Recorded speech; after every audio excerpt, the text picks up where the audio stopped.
آپ کو ایمان اور یقین حاصل ہو تو پھر دعا کریں اللہ اس پر استقامت عطا فرمائے، پھر اس پہ ڈٹ جائے۔ نبی پاک صلی اللہ علیہ وسلم نے فرمایا میں اس بات کا خوف نہیں کرتا کہ میری امت کمزور ہو جائے گی، اس بات کا ڈر نہیں کہ پیسے ختم ہو جائیں، نہ یہ خوف ہے کہ بھوکی مرے گی۔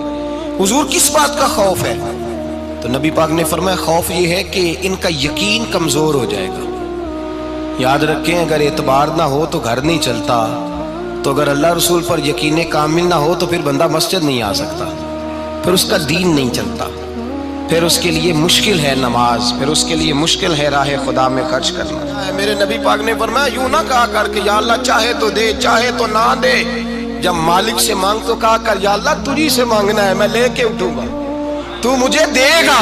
فرمایا جتنا تیرا یقین کامل ہوگا اتنا ہی اللہ تجھے جھولی بھر کے عطا فرمائے گا۔ کمزور سا مسلمان، لڑکھڑاتا سا مسلمان دیکھتا ہوں کرتا ہوں، اور یہ بھی نہ دیکھا کریں بھائی ایمان یقین کو استقامت کے درجے پہ لیں، یہ نہ دیکھا کریں کہ وہ کیسے دے گا، وہ کسی وسیلے کا محتاج نہیں ہے، وسیلے کو پسند کرتا ہے، پر وسیلے کا محتاج وہ بغیر وسیلے کے بھی دے دیتا ہے۔ ہر آدمی ماں باپ کے ذریعے پیدا ہوتا ہے، اگر پیدا کرنا چاہے تو جناب عیسیٰ کو بغیر باپ کے پیدا کر دیتا ہے، اگر پیدا کرنا چاہے تو حضرت آدم کو بغیر ماں اور باپ کے پیدا کر دیتا ہے۔ جب یقین رکھیں، یقین قرآن مجید پڑھیے، حضرت موسیٰ علیہ السلام فرعون کے دربار میں کھڑے ہیں، چاروں جانب دشمن ہی دشمن ہے، جادوگر آ گئے، انہوں نے سانپ چھوڑے، حضرت موسیٰ کے ہاتھ میں ڈنڈا تھا۔ حضرت موسیٰ کہتے ہیں یا اللہ کیا کروں؟ تو اللہ تعالیٰ نے فرمایا اپنا عصا پھینک دو۔ کہنا چاہیے تھا نا کہ یا اللہ ایک ہی تو شے ہے، اتنے سانپ ہے، بچانے کے لیے ڈنڈا ہے وہ پھینک دوں؟ ڈنڈا پھینکا جاتا ہے، سانپ کو دیکھ کر کے قابو کیا جاتا ہے۔ یہ میرا اور آپ کا ذوق ہے نا، لیکن انبیاء کرام کا انداز ملاحظہ کیجئے میرے عزیزو۔ اللہ فرماتے ہیں ڈنڈا، اے موسیٰ ڈال دے اپنا عصا۔ پہلے نہیں فرمایا کہ سانپ بن جائے گا، فرمایا بس تو ڈال دے۔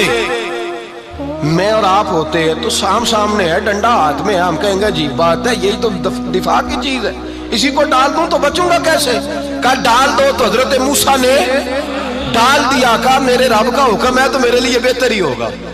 اللہ فرماتے ہیں جب موسیٰ نے ڈالا تو میں نے اس ڈنڈے کو، اس عصا کو اژدہا بنا دیا۔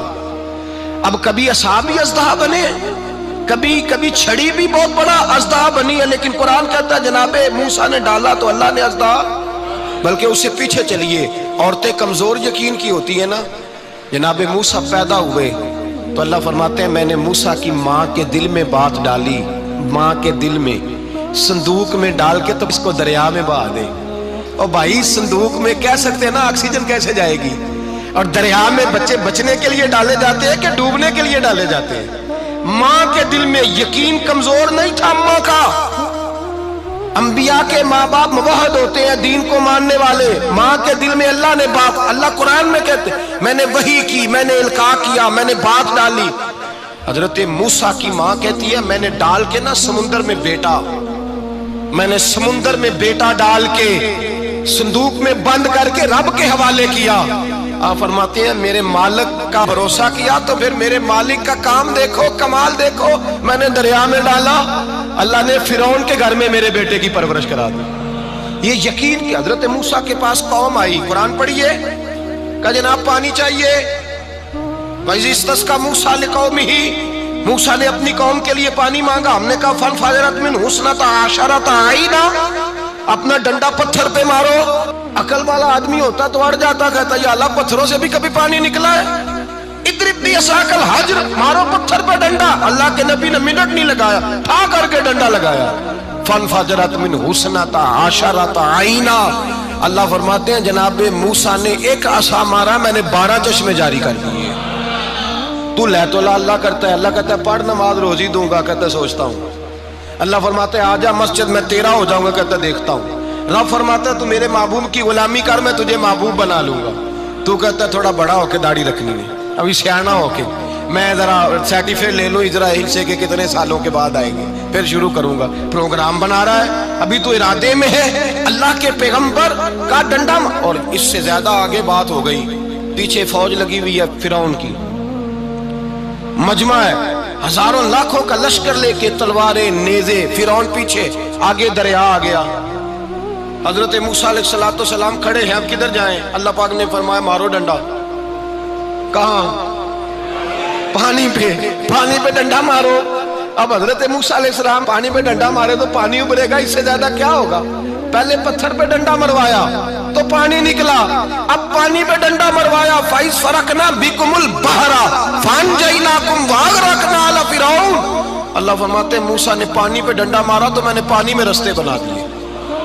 ایک جگہ ڈنڈا مارا تو پانی نکل آیا، دوسری جگہ عصا مارا تو پانی خشک ہو گیا، 12 چشمے بن گئے، 12 رستے بن گئے دریا میں سے۔ حضرت موسیٰ علیہ السلام گزر گئے اور اللہ فرماتے ہیں فرعون بھی آیا تو اسے میں نے غرق کر دیا، اور وہ کھڑا دیکھتا ہی رہ گیا کہ بنا کیا ہے۔ جب یقین کامل نصیب ہوتا ہے، اعتماد کی دولت اللہ دیتا ہے، جب انسان کو یہ انشراح صدر ہو جاتا ہے کہ میری نجات خدا کے حکم میں ہے اور رسول اللہ کے قدموں میں ہے، جب اسے یہ انشراح حاصل ہوتا ہے تو پھر نماز کا لطف آتا ہے۔ غور کیجئے کیا جملہ کہہ دیا میں نے، پھر اسے نماز کا پھر اسے نماز بوجھ نہیں بلکہ نماز نہ پڑھے تو اس پر بوجھ ہوتا ہے، پھر قرآن مجید اس کی روح کا ساتھی ہو جاتا ہے، پھر عبادات، تقوی، پرہیزگاری، پھر وہ ایک سنت کے چھوٹنے پر پریشان رہتا ہے۔ جب یقین کی دولت نصیب ہوتی ہے، قرآن مجید فرقان حمید نے کہا ایمان لاؤ تو پھر ایمان پہ ڈٹ جاؤ، مسلمان بنو تو پھر اسلام پر۔ پھر یہ جو کمزوری ہے نا، یہ دیکھتے ہیں، کرتے ہیں، چلتے ہیں، ابھی کل ابھی پرسوں بہانے ہیلے، ابھی میں نماز شروع کرتا ہوں دیکھتا ہوں لا الہ الا اللہ محمد الرسول اللہ صلی اللہ علیہ، جب کسی نے کلمہ پڑھا تو اس پر پورا دین ضروری ہے، پورا۔ اب وہ یہ نہیں کہہ سکتا کہ تھوڑا تھوڑا کر کے آؤں گا۔ یقین کی دولت نعمت ہے۔ اللہ پاک قرآن مجید میں فرماتے ہیں ان الذین قالوا ربنا اللہ ثم استقاموا، جنہوں نے کہا کہ اللہ ہمارا رب ہے اور پھر وہ اس پر ڈٹ گئے، پھر اس پر وہ کہا تو ڈٹ گئے، کھڑے ہو گئے، نہیں اللہ ہی رب ہے، اللہ ہی دینے والا، اللہ ہی مالک، اللہ ہی ہمارا رازق ہے، رب ہی ہمارا سب کچھ۔ جب ڈٹ گئے تو فرمایا تتنزل علیہم الملائکہ، پھر میں ان کی مدد کے لیے آسمان سے فرشتوں کا نزول فرمایا کرتا ہوں۔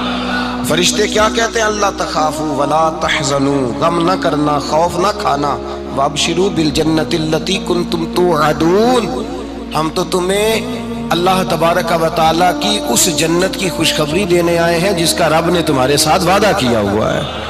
پھر فرشتوں کا نزول ہوتا ہے، لیکن شرط کیا ہے کہ ایمان لائے، اور پھر ایمان پر پھر یہ نہ سوچے کہ وہ کس طرح دے گا، وہ کیسے عطا کرے گا، وہ میری مدد کس طرح کرے گا، نظام کیسے چلے، ڈٹ جائے، کہے میرے اللہ کا حکم ہے تو میں نے حلال ہی کھانا ہے، میرے رب کا حکم ہے تو میں نے تھوڑے پہ ہی گزارا کرنا ہے، میرے مالک کا حکم ہے تو میں نے اپنی جیب دیکھنی یا دوسرے کی نہیں دیکھنی، میرے رب کا حکم ہے تو میں نے اس کی اطاعت میں رہنا۔ جب ڈٹ جائے گا اللہ کے احکامات پر، جب ڈٹ جائے گا تو اللہ فرماتا ہے پھر میں تیری مدد کے لیے فرشتوں کا نزول کروں گا۔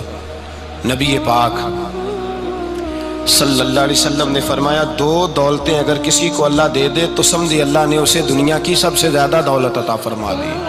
یا رسول اللہ وہ کون کون سی چیزیں ہیں؟ فرمایا ایک جس شخص کو اللہ نے معاف کرنے کی دولت عطا کر دی، جو معاف کرنے لگ گیا، جس کی طبیعت میں درگزر آ گیا، جو معاف کرنے لگا، غلطیاں معاف کرنے لگا، جس کو ایک دولت یہ مل گئی۔